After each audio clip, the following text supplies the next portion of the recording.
Isimemezelo esiphuthumayo ngani zakwethu, isimemezelo esiphuthumayo nohlabeni olawule. Sisijesinta mangobe sezuma ngizwe mchunu phakela umthakathi. Ngani zakwethu ngicabanga ukuthi ayishintshe iplan manje, ayishintshe iplan. Bengicela ukuthi silwele iKZN kuphela ngane zakwethu. Siyaphuthuma ke lesimemezelo, ngicela nje nisithathe serious, kunezathu eyinqala eyidala ukuthi ngenze lesimemezelo. Zingane zakwethu phakela umthakathi ngizwe mchunu sisijesinta mangobese ngicela ngane zakwethu ningizwe kahle, ngicela silwele iKZN kuphela. The rest of the South Africa sicela ukuthi bayilwele nabo.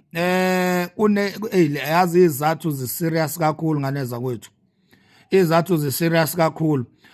Angeke ngikwazi ukuzisho zonke la kule video eyodwa ka TikTok, kodwa ngicela niyenze i-research ngane zakwethu.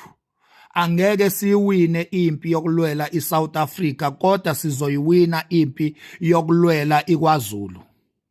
Ngicela ukuthi silwele iKwaZulu kuphela, ngicela ukuthi ama-foreigners aphume KwaZulu kuphela. Sicela ukuthi wonke amabhizinisi angayikhokhi i-tax, bonke abasebenzi abangayikhokhi i-tax, wonke ama-illegal and legal foreigners abangenzi umsebenzi oyindlala noma esingakwazi ukwenza KwaZulu, sicela ukuthi labo bantu baphume baphele KwaZulu.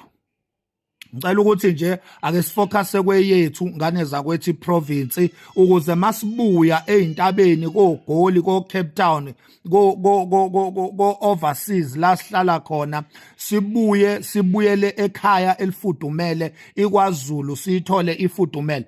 Ngicela ukuthi silwele iKwaZulu kuphela ngane zakwethu.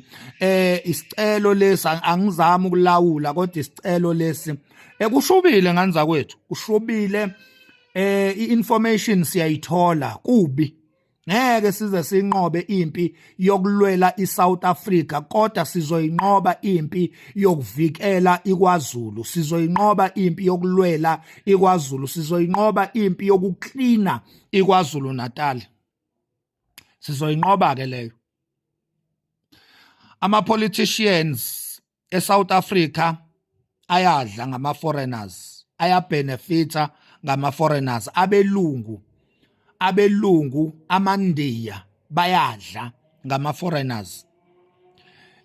Idlala indima enkulu lento ekuthiwa i-cheap labor la eSouth Africa.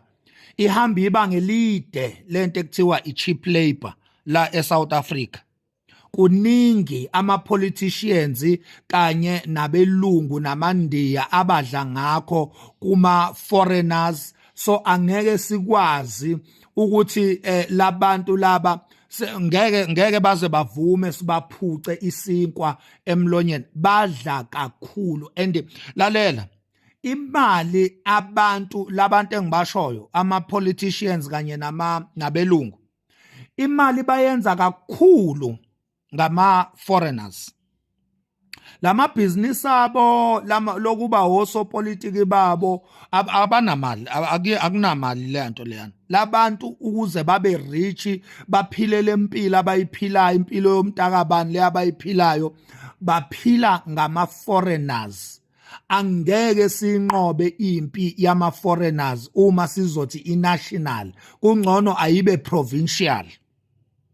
Ileso nje ngane zakwethu isicelo enginazo.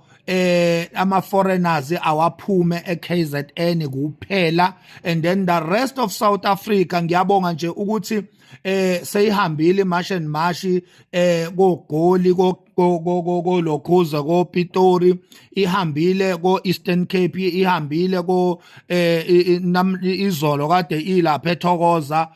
Wonke amamarshi abe successful. Siyabonga ukuthi nibakhombisile indlela ukuthi kwenziwa kanjani. Sicela ukuthi ke manje bayiqhubekele.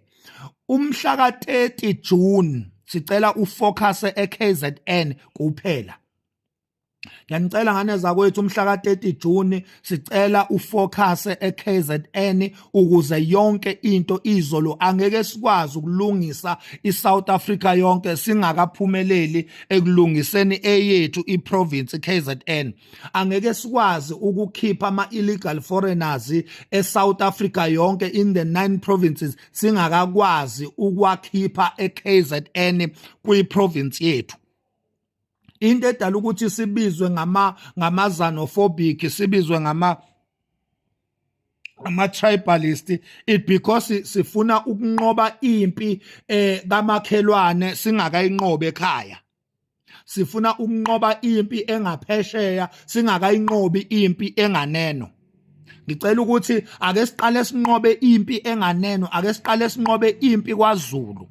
Ukuze kuzobonakala ukuthi sinamandla kangakanani, ake siqale sibhekane neyethu iprovince, ke sinqobe impi kweyethu iprovince, ke sinqobe impi ekhaya kuqala.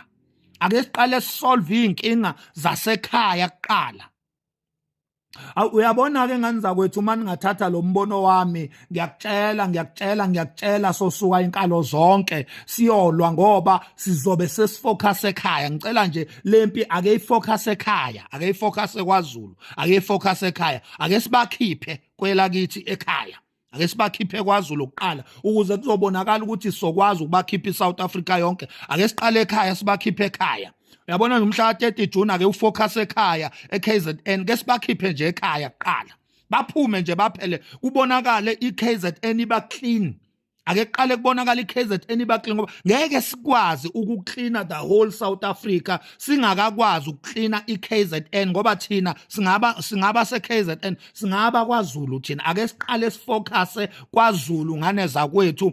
Ukufocusa kwethu kwaZulu kuzokwenza ukuthi abonakale amandla esizwe sikaZulu uma ngabe sibhekene nempi ezweni laso. Uma sikhuluma ngezwe lethu ake kube ukuthi sikhuluma ngoZulu.